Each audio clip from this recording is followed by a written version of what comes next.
Hey, what's up, y'all? It's your man BJ Joyce coming at you on the Black Friday show once again.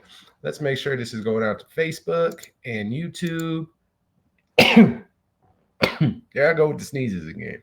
I don't know. There is something about me jumping on this video every single time and then having to sneeze. I don't know what it is. Like some ingrained psychological twitch. And no matter how long I've done this, I sneeze like right as I'm doing this. It's so freaking weird. Anyway, sorry about that. But let's go ahead and make sure that we get this pushed out to Facebook. Yeah, it looks like we're getting there. We're gonna put it into the Colorado Black owned and operated Facebook group that has 32,000 plus people in it looking to find and buy from Black owned businesses in the state of Colorado, which is dope, right? Like, y'all need to get plugged into that group. If you're in Colorado, make sure that you get plugged into the Colorado Black owned / operated business Facebook group so that you can be a part of the conversations that are happening in there, be part of the circulation of the Black dollar and the Black community, and ultimately help us build Black here in Colorado. All right. It is now. Make sure you subscribe the video, like the video, share the video, subscribe to the Black Friday show on Facebook and on YouTube, and let's get this out to more people all over the place so they can be a part of the conversation.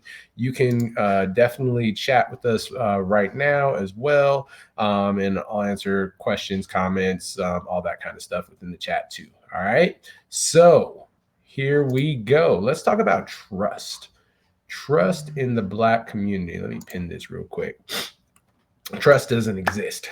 And I'm going to bring this up because I was asking yesterday in our Facebook group about who would be interested in, was it yesterday? Yesterday, I think. Is this week? Whatever. Time to lose me now. But I was asking who would be interested in doing an investment club. And the reason I wanted to find out who wanted to do an investment club is because we don't have the money typically in the Black community, right, for investing into businesses. Like typically how this works is you do the bootstrap method to start a business, which is your own funds, credit cards, loans from on your house, any savings that you have, that kind of thing, pulling out your retirement, that kind of stuff to start a business. Bootstrapping is what it's called. After that, to kind of take your business to the next level, to grow a little bit, to add some more things, you go through what's called a friends and family round. That's where you get money from your friends and your family, right? So you ask them for money, and so they're investing into your business so that you can grow that thing. All right. And then after that, it goes into seed funding and angel investing, and then it goes into bigger stuff, Series A, so on and so forth. And that's if you're on like the venture capital trend. But anyway, even just for lifestyle small businesses that are just going to be small businesses, they're not looking for extreme growth. You're still looking at friends and family type stuff. Well, been finding through conversations of my own, through conversations with other people, through just being in the venture capital space that I'm in as well, is that Black folks, and we know this is nothing new, we don't have a whole lot of money. We're the brokest ethnic group in America. That's why essentially this whole game, right, that's being played is an economic game. We're at the bottom because we don't have it, and we continue to suffer like all these issues socially, economically, culturally, so on and so forth, because we don't have money. Because we're in a game that requires money and we don't have it, so we're losing, right? It's kind of like if you're a basketball team, you don't have the skills to play basketball. You don't have a jumper. You don't know how to play defense. That's kind of where we're at, right? Unfortunately. Now, how do we rectify that? Well, we got to do a lot of economic uplift, culturally, so on and so forth. Well, we also have to trust each other, right? Just like any team, you have to be able to trust your teammate in order to do what they're supposed to do on the team, right?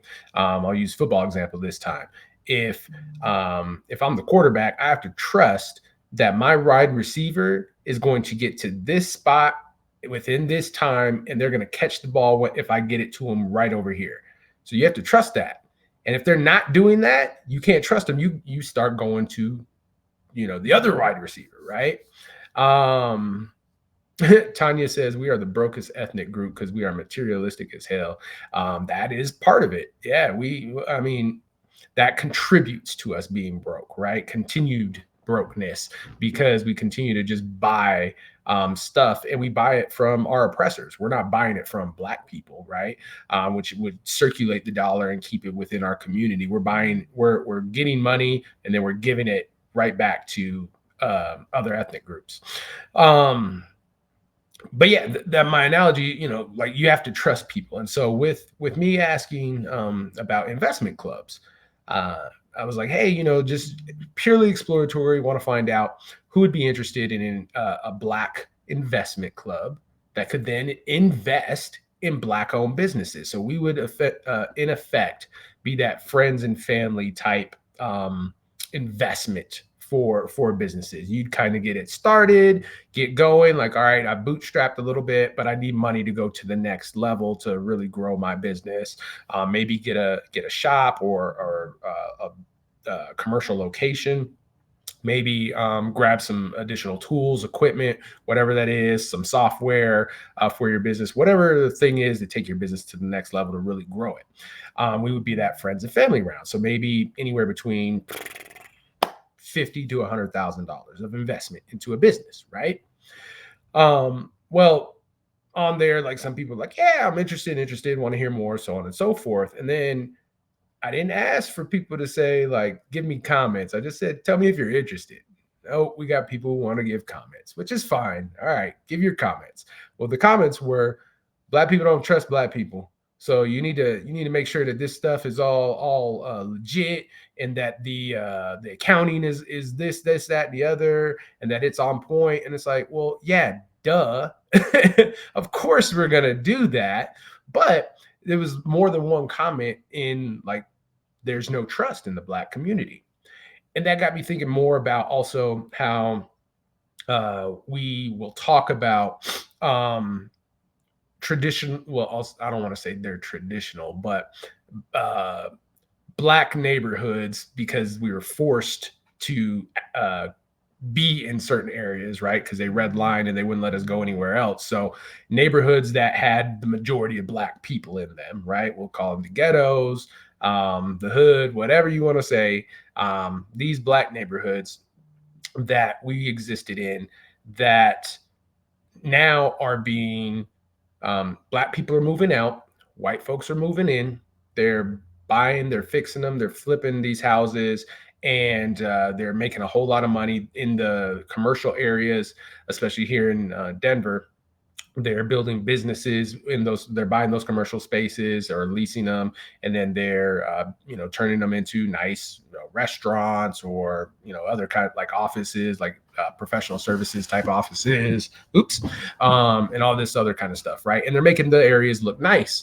And we talk about like, oh man, they're gentrifying, so on and so forth. And it's like, well, I mean, they came in and they're taking an asset of value in these neighborhoods that Black people haven't been utilizing for themselves. And I usually talk about, well, Black folks could have done that as well, right? We could have gotten together, pooled our resources, because we don't have it individually. We're going to have to pool our resources, the money that we do have, to buy some of those commercial spaces, start businesses in those spaces, improve the area. And we could have done the same thing. But then getting back to this trust thing, could we? Because we don't trust each other. We're not trusting each other to do this. And it sucks. And it's like there are a variety of reasons, right? There's the historical reasons from there's from slavery, also like Jim Crow and all that stuff, where the white power, the people who were white, who were in power and who wanted to keep us down in chains and all that stuff, as well as just oppress us after that. They played us against each other so that we wouldn't trust each other. They incentivize snitching, right? Snitches get stitches, which that's a whole nother conversation about anything. But anyway, they played us against each other. They incentivized snitching. They would take care of the slave that would snitch. They would treat them well, and then they would beat everybody else who was doing like wrong, or and so on and so forth. And they make examples and be like, look, you do this stuff, and now I don't trust that guy, and I can't trust them. Who's going to tell on me, and what's this? And so you kind of have some of that plays a part. Same thing happened in Jim Crow era after the Civil War, 1865 up through, and I mean, we still have Jim Crow. Let's be real about that. That never disappeared, but typically we're talking about Jim Crow 1865 through the civil rights movements. We'll all be kind and say through like 1970. That's usually when we say Jim Crow, and then the new Jim Crow, basically 1970 through now. But yeah, they did the same things like with that. I mean, many of the downfall of some of our stronger Black organizations, like the Black Panthers, they used Black people as spies to infiltrate into the Black Panthers and some of these other organizations, like what they did to Malcolm. Same thing, right? It used Black people to kill Malcolm. So now you're like, man, can't trust who's around me, who looks like me, right? Black Panthers, same thing. They would get spies go in there, start saying like, hey, this is where they're meeting. Then like, they're raiding these places and having shootouts with the cops and so on and so forth, because somebody Black said, oh yeah, I'm with you. And then they went right back to the police and was snitching on them, right? And saying, oh, this is what they're doing. This is where they're going to be. And this is that and the other. So we do have a little bit of that. So there's those kinds of things. And then you have where stupid people here, especially in Denver, we know them, and I'm not going to put them on blast again, because why? We don't want to honor their names at all. However, you can go through our Facebook group and you can find people like this, and understand the post of these criminals who have defrauded the Black community, right? They've taken advantage of us from a financial standpoint, from a business standpoint, and now we don't trust each other because of those things, right? Because Black people have hurt Black people, and there have been Black people that have helped Black people too, but we look at the hurt more so. And then we see from a lot of our family stuff. I know a lot of us have done stuff with family, and family screws over family, and you're like, bruh, we family, how you screwing us over? Again, all this comes back to because we lack culture. I've talked about that numerous times on other podcasts here, other videos, is that we don't have a culture that not only rallies us around us to support us, to not harm us. We don't have that culture built in, but also we don't have a culture that punishes bad behaviors like that, right? Of Black people doing things to Black people. We don't have a culture that punishes that. We say, oh, that happened in the past and let it go. Like that's what has been happening, unfortunately. And so therefore people let it go, and it happened in the past, and we're then letting people just like, oh, well, shoot, there's no consequence if I screw over Black people. I'm Black, but who cares? I'm just going to get my thing. I'm not worried about the collective because I haven't been raised, and we don't have a culture that says, be concerned about the collective. It's just about me. And so I'm going to do me. And if it's evil, oh, well, who cares? I'm getting mine. And therefore there's no consequence either. So I'll just do what I do. And that's our current, unfortunately, cultural practices. And therefore we're not trusting of each other. Right. So all that to say, we're not trusting of each other, but we can and we need to start trusting each other, especially as you're looking at things, where we've been dependent on white people. We've been dependent on white people through slavery and post-slavery, been dependent on white people for things. We have. Can we get out of that? Yeah, but we then have to start trusting each other, and we have to build with one another. Because right now you have people who are scared and they're like, "Oh my gosh, so and so or this organization isn't doing DEI anymore," and my thoughts about that from other videos. And it's just like, well, if you didn't depend on them for a job which provides you with income, allowing you to then eat and put a roof over your head, then you wouldn't be so worried, right? And let's be real again, back to this, like, coming those DEI policies weren't really helping Black people anyway. So nothing's really changed for us. We just have been hoodwinked to think that that was changing for us. Didn't really help us. Helped a lot of white women though. That said, if we stop being dependent on white people and white institutions and white money, and therefore built with each other, then we can be dependent on each other. But we have to learn to trust each other. Now, how do we do this? There's a variety of ways we could do this. And it sucks because it's going to take time. And do we really want to wait? I mean, we've been waiting all this time, but still, I'm like, I ain't getting any younger, but it takes time. So there has to be some small group of people that starts working on things. So, like, for instance, this investment project that I was talking about. There's literally a project that was going on. They had $600,000 already invested into this. They needed about another 125. This project was just an example of saying, hey, there's things like this that are happening. Would people be interested in getting into these types of projects? This was a real estate investment project, right? That an investment group could be a part of.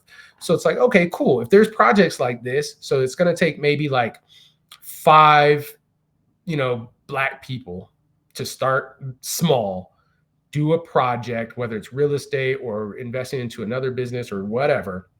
They're going to probably have to document this through video, through conversations, through all kinds of different communication outlets, and tell people this is what we're doing, right? We have to communicate that out. We as Black people have done a really bad job with our businesses about communications and telling people about things. And not just businesses, but the nonprofits that exist as well. We are very bad at communicating, and that we need to talk about that too. We need to create a communication structure for us. So, I mean, I know everybody's going to have different ways that they get their communication. Me right now, I'm going to tell you right now, if I'm not getting a newsletter, or if I'm not getting information from my circle, my network, right, of people that I talk to regularly, and if I'm not getting it on Facebook, and the only reason I'm getting it on Facebook is because I'm on Facebook all the time with you guys doing this Colorado Black-owned operated business stuff. So if I'm not getting it from those 3 sources, I'm not getting information. Typically, right? Local information and information about Black people. I jump on like different news outlets for like global and national news. But as far as like what's going on in the Black community here in Colorado, if I'm not getting it from those 3 sources, I'm not getting it.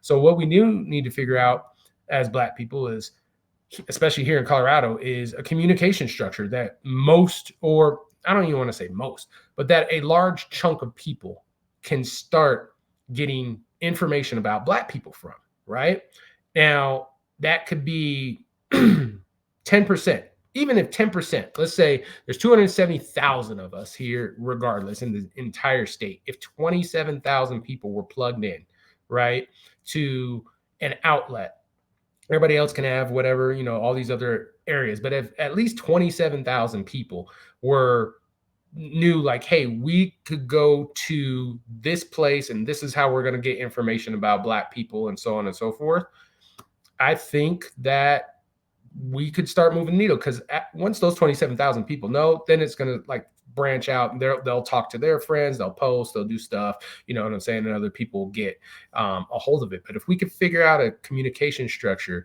that we could get, I'll say 10%, 27,000. Well, let's just round it up. Let's just say 30,000 people, right? 30,000 people to tune in and to get their regular information about Black happenings, whether that's, hey, here's Black business, here's the social stuff, here's events and entertainment type things that are going on, here's political stuff going on. I mean, I don't know why we are not plugged into the only Black newspaper, which is the Urban Spectrum. Don't know why. And quite frankly, I'm gonna speak on this. The Urban Spectrum, I don't even know where to pick up one. I don't like a physical paper. And then it's not one of those things where I'm like, hey, let me go online and let me go to the Urban Spectrum. And so maybe we need to have some conversation there with the Urban Spectrum. I'd be happy to speak with them and figure out how do we further promote their news reporting, right? I mean, that's the Black newspaper, right? Of Colorado is the Urban Spectrum of Denver. I'll say Denver Urban Spectrum, right? But there's nothing else in Colorado Springs or anywhere else in Colorado. So how do we help them to maybe, because like we don't really need to recreate the wheel, we already have a wheel, so let's just like use the wheel. So maybe we use the Urban Spectrum and we're hitting up their website in some way. There's an app, I don't know, something that we're plugging into more, that we're getting that communication so that we could build, right?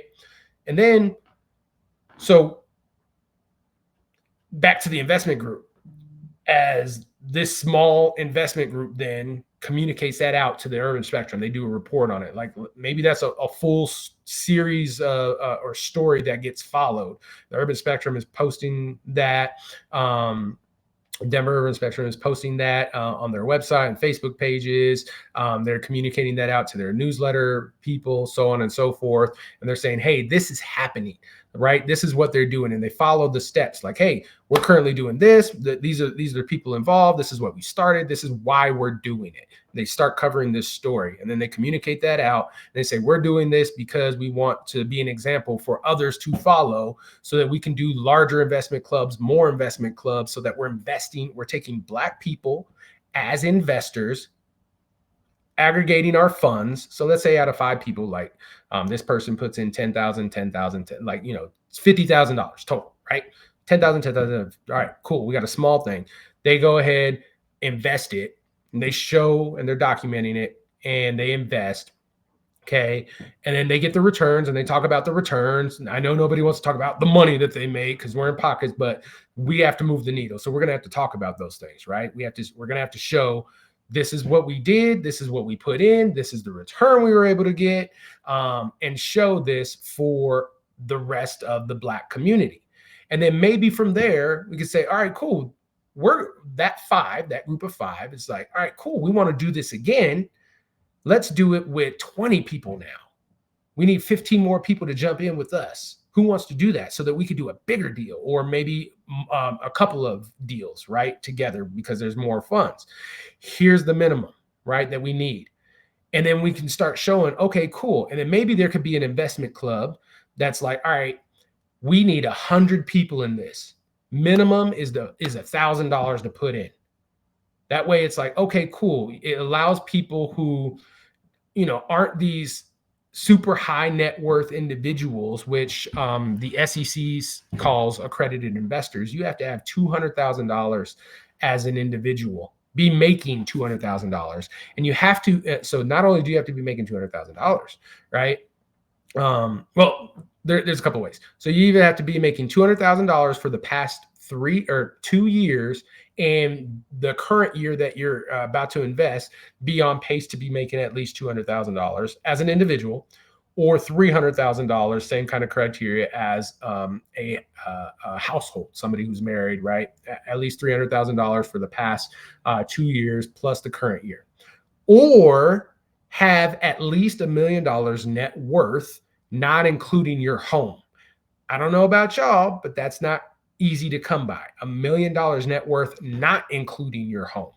So I have to, so my home might be worth, let's say, it's Denver now, $800,000 hypothetically. Let's say your home is worth $800,000. That doesn't count. It could be worth $800,000 and you might have a 401k and some savings or whatever that are, you know, maybe $300,000 or $400,000 extra, right? So let's say $400,000 extra, that puts you at $1.2 million, quote unquote, net worth. However, you got to take that 800,000 out. So you really only have 400,000, right? So you got to have that million. And even still, after that million, you got to have money to invest, because maybe that million's tied up into some other things. It's not liquid, so you can't invest. Like, there you go. So all that to say is, if we can get a group that's now 100 people, and you have $1,000 per, and that's $100,000. Cool. Let's take that, go invest it, right? And these investments, I'm going to say, not all investments are going to be like quick. It's not going to be 2-3 months return, a year return. This might not be something that provides a return until year 3, 4, 8. So you have to, like, that has to be talked about. Like, you're not going to get your $1,000 back, right, tomorrow. And it's not going to be something that you can get your $1,000 back maybe in 2 years. And those are the different types of investment clubs. They have to be talking about what they're investing in and communicate that, so that you have the ability as the individual. If it's your $1,000, you're like, all right, well, this club is providing, or is talking about, here's what they're going to invest in. Probably not going to get returns back for 5 years, but here's what they're looking at, with those 5 years of returns. It could be like, pretty substantial, could look pretty good. Or this one, they're looking at turning something back within 3 months. So some of these real estate deals, some like fix and flip type investment deals, right? They could be like 2 to 3 months like return. And it's like, okay, I might get my 1,000 back plus, I don't know, let's just say 10%. Maybe it's a 10% return. So you're looking at your 1,000 plus $100, because 10% of $1,000 is $100, right? So cool, boom. 2-3 months, you got $100 back. You're gonna have to pay taxes on that, but right, that's like something that you could look into. But here's the cool part about it, is that we're having Black investors invest in Black businesses or Black ventures, right? That are then going to support those businesses to grow, to survive, to build. Some of these projects might not be specifically Black, right? Like some of the real estate projects, like if I fix and flip, but like in that fix and flip scenario, you could be using Black contractors. So you're putting money into the pockets of those Black contractors that are working on that house. And then when you sell it, like, you can't say like, oh, it's specifically a Black person. However, maybe it is a Black person that buys that home, right? But maybe it's not. And so you don't know. But like with that kind of thing, it returns money into those contractors that are helping maybe fix up some of the stuff at the home. Like the painter, the plumber, the electrician, whatever, the carpenter. And then it's returning back to all the Black investors. Boom. And then you use a Black accountant and a Black financial advisor when you get these investment returns to help you, and that continues to circulate the dollar. And we have to build that. But maybe, just maybe, it has to start small with a group of 5 or something like that. And it has to be documented and pushed out there, and they have to show and then continue to show. And maybe that's how trust is built. I don't know, but that would take some time, right? And that's going to take effort. And it's going to take a community for something like that to happen. And then we have to stop screwing each other over, right?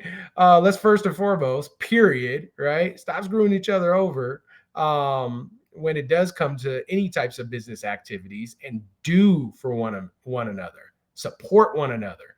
Don't be trying to, as a customer, be like, hey, man, I need this, this, that. Like, no, stop trying to weasel over on your fellow brother or sister, right? And then same thing from the company standpoint. You dealing with Black people, treat them like grandma or mom, right? They walk in, I don't care if it's a, snot-nosed little 17-year-old whippersnapper, right? Don't care if it's one of them. Treat them like that was like grandma, right? And take care of them, and make sure that they feel valued from Black, so that when Black people are interacting with Black people, we're like, man, we feel cared for, we feel loved, we feel appreciated.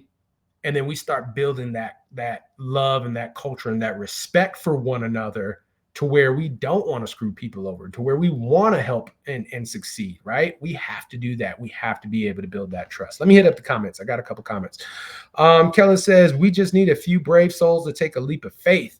The worst that happens is that you stay where you are. Exactly. Because we ain't doing nothing anyway. What we do is we say, how come black people ain't got this? How come we ain't doing that? And then when it's like, okay, cool. Let's go ahead and do that. Nah, I don't trust you. I don't trust. We can't do that. Or I ain't got it, because you don't really want to put money in. You don't want to do it. You want other people to do it, but you don't want to do it, right? You're like, they could do it, but I want to sit on the sidelines and watch. I don't really want to jump in the game. Why don't you want to be in the game? I don't know any basketball player, football player, hockey player, any athlete who's like, man, I don't want to play. I just want to sit here on the bench. What? Like, no, I want to play because it's fun, because it's entertaining, because it's what I do, right? I want to play in the game. Otherwise, I'm just going to get out. Like, I'm not going to be a part of this at all. So you don't like, and that's death. That's what we're talking about. Like, you might as well just die, because this is the game that we're in. You're born into this game. Okay. You are conceived into this game. All right. So like, you're in it regardless. Why wouldn't you want to play it in some way, shape, or form? Kellen also says, I'll go first. Here's Kellen's story. He says, I invested $23,000 in a project. I got a total return of $44,000 in 3 months. I was expecting a return of $65,000, but it's still a profit of $21,000 I didn't have. Right. So you invested 23 in a project and got a return of 44. So your total, so you invested 23, the net new was 21,000 because it was 44, right? So after you refund your initial investment of 23, 44 minus 23 is 21,000. You made $21,000, and it took you, what was it? 3 months. 3 months into that project. You wanted 65, which would have been dope, but still, you almost doubled your investment. What is that? I'll do the math real quick. The for real math. What is 44 divided by 23? So 91%. You had a 91% return in 3 months. Who's getting 91% anywhere? Who's getting 91% over 20 years? Like, you know what I'm saying? Like, who's getting that? 91% return. That's dope. Kellen also says the biggest issue I have in trying to drag Black people to work with me is skepticism. See, we're talking about skepticism. Are you sure? I don't trust you. But y'all go out and trust the white people and then complain that they oppress y'all. What is the deal, y'all? Come on. Why are we doing this? Like, we don't want to trust Black people, but then we trust the oppressor, the people who are keeping us down anyway, who put us in this situation. We're trusting them, but we're not going to trust each other. We got to stop that. We got to change that. Okay. He says, biggest issue he has is trying to drag Black people to work with me is skepticism. Then after I move on, so after he moves on because Black people aren't doing it, anger based on hindsight, like people saying, man, why didn't you call me? I'm not going to work with you in the future. Like, so now because he tried to get you, you didn't come through. He moved on, went and got his money, and now they're mad. Like, hey, how come you didn't get me in on this deal? And now I'm really not going to work with you in the future because you didn't bring me in on that deal. That's some psychological craziness right there. I'm just going to say that right now. We got to stop that. That's some weird behavior. That's weird, right? Like, why would we do that? Because you missed out. Now you mad? You just be like, man, I should have jumped in there with you, bro. Get me on the next one. For real. Matter of fact, here's my carve out of how much I can put in on that next one. Because you went and made it. You did it. You did your thing. Listen, I missed out. That's my bad, right? I missed out on put money into Tesla way back in the day, or Amazon or whatever. But I'm not gonna miss out. I see you moving. I see how you got that return. Here's my carve out now, bro. Here's what I can put. I can put $5,000 towards that. I could put 10 grand towards that on the next one. Let's go. Like, just let me know next one. I got it. I'm setting it aside right now. Let me know when the next deal's coming. And then get in. Get in on that. And then get your money. Like, what are we talking about? Dude, we got to do this. We got to do these things. We got to start trusting each other. We got to figure this out because we're losing and we're not going anywhere. We just keep going in circles, talking about the same old stuff, same old stuff. I feel like I'm talking in circles half the time when I come on here with y'all. We're talking about the same old stuff. So while I get it and I understand the historical context of trust and what it has happened within the Black community, and while I understand what people are currently doing out there as Black people scamming, like you got these hair people. I know y'all be talking about like the hair stuff all the time. Like I told you, here's a way to minimize your risk as much as possible. And I get it. Things are expensive to get real estate, to get a shop, to get a booth somewhere, whatever. Doesn't cost that much actually, but it is going to cost you. And so those people who have made the investment, right, to get a booth somewhere at a solar salon or something like that, or at another shop or whatever, and they're paying for a booth, they're going to be more credible. And you can trust that versus somebody who says, I'm at a home. Now, listen, I'm not saying that there aren't people who do stuff at homes and aren't, and I'm not saying that they're not quality and that they're not scamming, right? There are good people who have legit hair businesses at their homes. I get it. But a lot of y'all keep getting scammed by these ones that say, I'm at my house.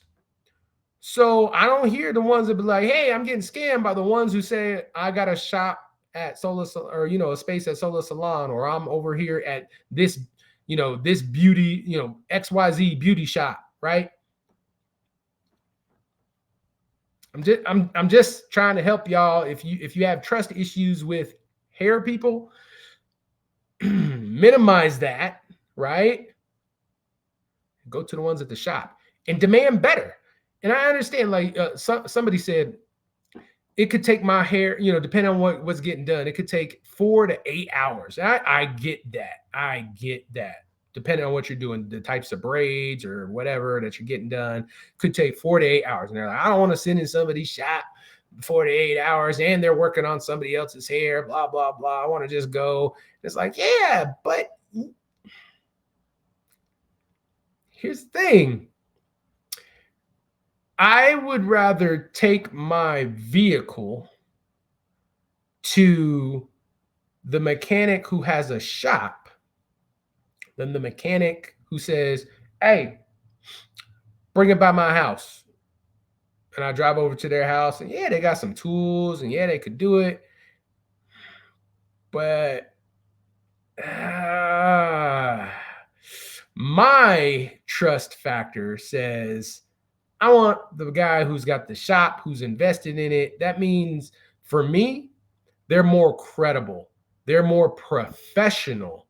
They're serious because they're trying to provide the most quality professional experience for me as a customer. And if you ain't cool with that, then keep trying your luck and rolling the dice with these hair people and get scammed. I'm just saying, it's your $40, show $60, and then I be hearing like y'all talk about, they want you to have your hair washed and done, and this is that and the other, and all this stuff coming over, and I'm like, well, you should have went to the shop. Shop's gonna do that for you, right? Because they got. Hey, listen, ladies, I ain't trying to tell you what to do with your hair. I'm just saying, if you want to stop like being like this person's a scammer, this person's a scammer. Find the shops and go to the shops. I'm just saying. Anyway, that'll help you with your trust. But going back to just overall, I think we have to communicate more things. We have to develop that communication structure too, right? What will you plug into? Throw it in the comments. What would you plug into? Would you plug into the Denver Urban Spectrum? Do you want to hear about Black things on the radio? Do you want to hear about it on Facebook?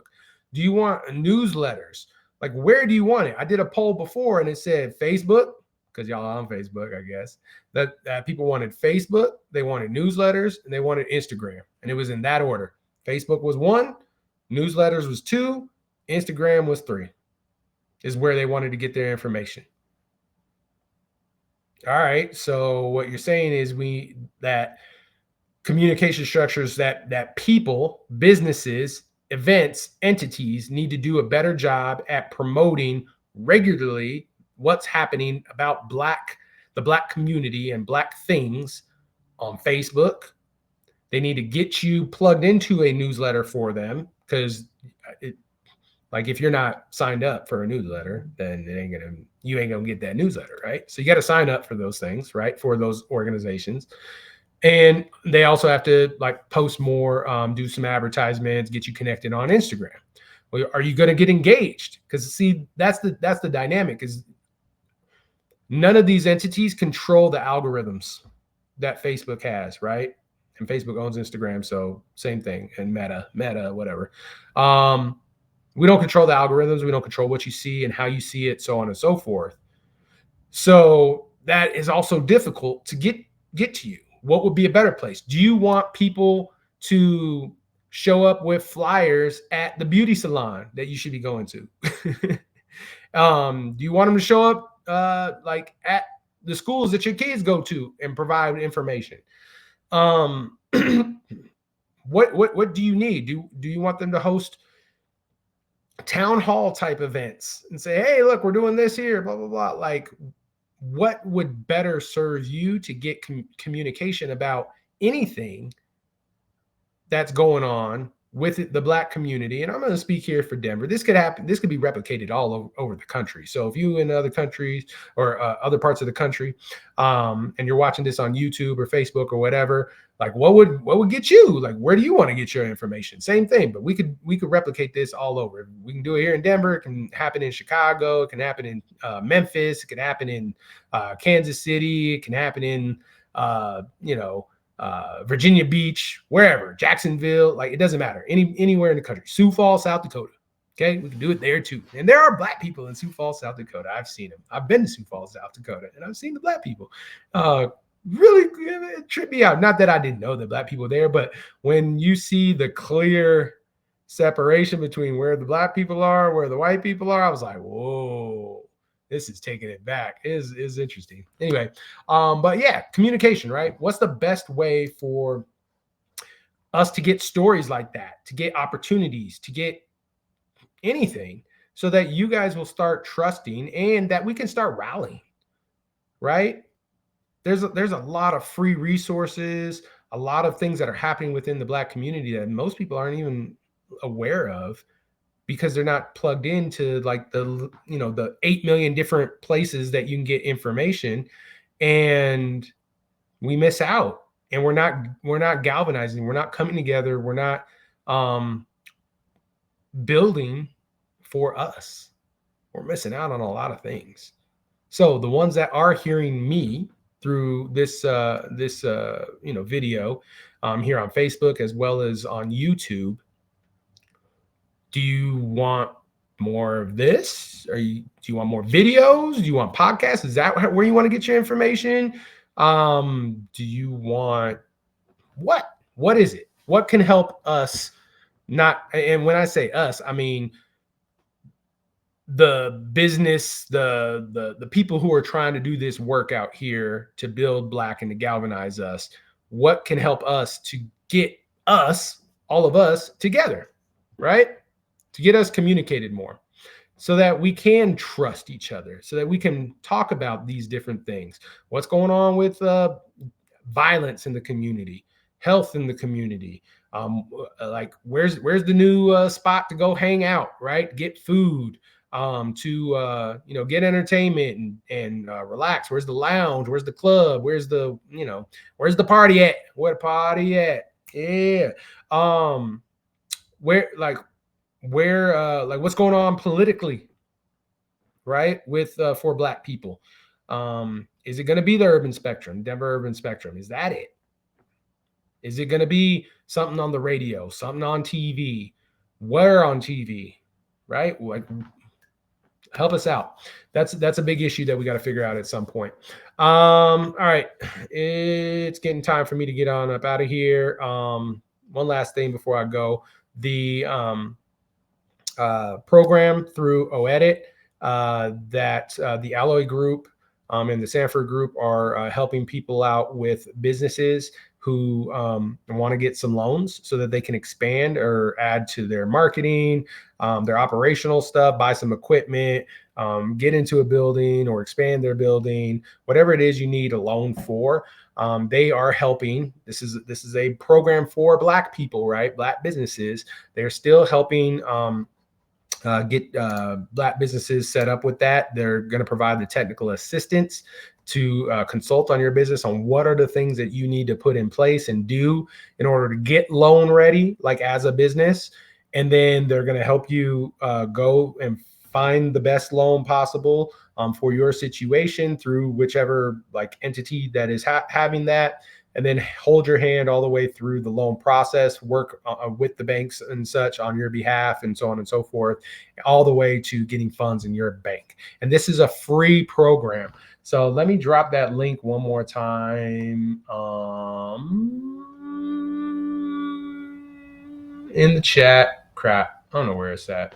I'll find it though, and I will drop that link again for y'all so that oh wait, here it is. I think this it.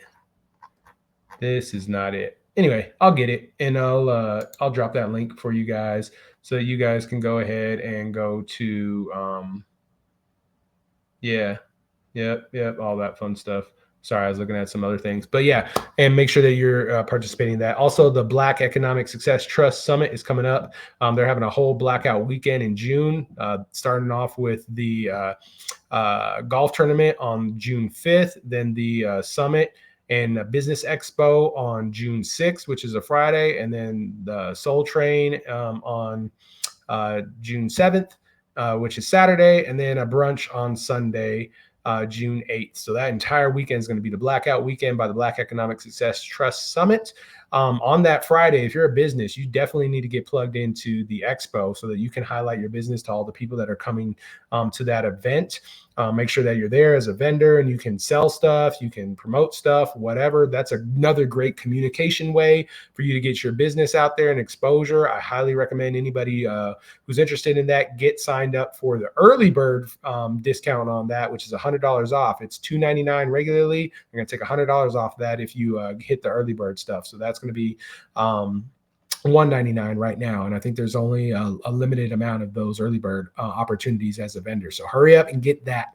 I'll throw that link in there. Great topic, says Dre White. Yeah, my man Dre. About to see that dude this weekend. Going fishing with Knock 'em Down Boy Fishing and Excursions. What? Hit him up. That's the Black-owned fishing and excursion company. Dre White. Matter of fact, not sure if you could do this, because I know you'd be fishing on the weekends and all that stuff, but that Friday for the Black Economic Success Trust Summit, if you can, be a vendor for that. That way, a lot of people would be able, that come to that would be able to get exposed to Knock 'em Down Boy Fishing and Excursions. I think you should get you a vendor booth, man. Hurry up, get that discount. All right. Other than that, I love y'all. Make sure you like and share out the video. And subscribe to the YouTube channel for the Black Friday show, as well as follow us on Facebook, the Black Friday show. All right. I love y'all. Let's get out of here. Peace.